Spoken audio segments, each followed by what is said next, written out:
दोस्तों 2023 की शुरुआत हुई नहीं और हिमालय से दो सबसे बड़ी दर्दनाक आफत आ चुकी हैं। पहले जोशीमठ और अब उसी हिमालय की गोद में बसे नेपाल में इतनी बड़ी तबाही की 72 पैसेंजर के साथ एक प्लेन ऐसे हादसे का शिकार हो गया कि अब तक 68 लोगों की डेड बॉडीज को खोज लिया गया है और बाकी बचे 4 की अभी तक कोई खबर भी नहीं है। इस पूरी खबर में भारत के लिए भी सबसे बड़ी बात यह है कि इस प्लेन में 5 भारतीय भी सवार थे। उनके बचने की भी कोई खबर नहीं है।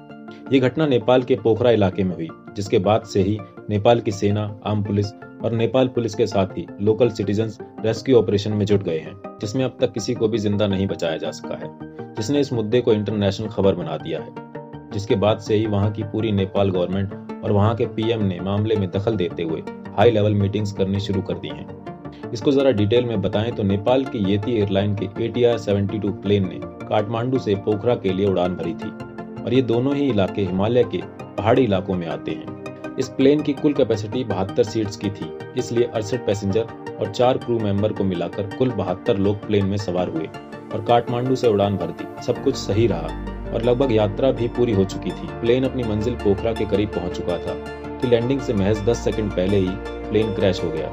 लोकल मीडिया की माने तो यह हादसा पोखरा के पुराने डोमेस्टिक एयरपोर्ट और पोखरा इंटरनेशनल के बीच हुआ था।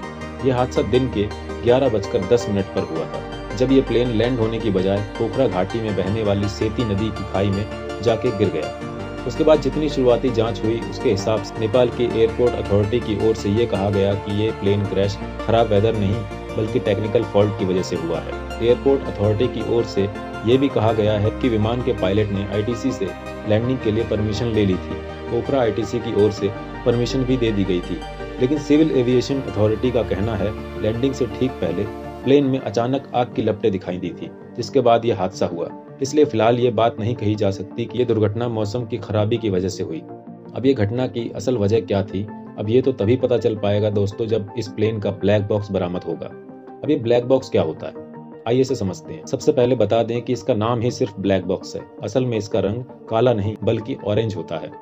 ये टाइटेनियम से बना एक रिकॉर्डिंग डिवाइस होता है, जिसमें किसी यात्रा के दौरान एक प्लेन की सारी जानकारी और पायलट की बातचीत रिकॉर्ड होती है।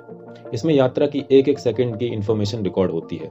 ब्लैक बॉक्स को हाई से हाई टेम्परेचर सहने लायक बनाया जाता है, ताकि किसी दुर्घटना के दौरान इसके भीतर स्टोर इंफॉर्मेशन को किसी भी तरह का नुकसान न हो।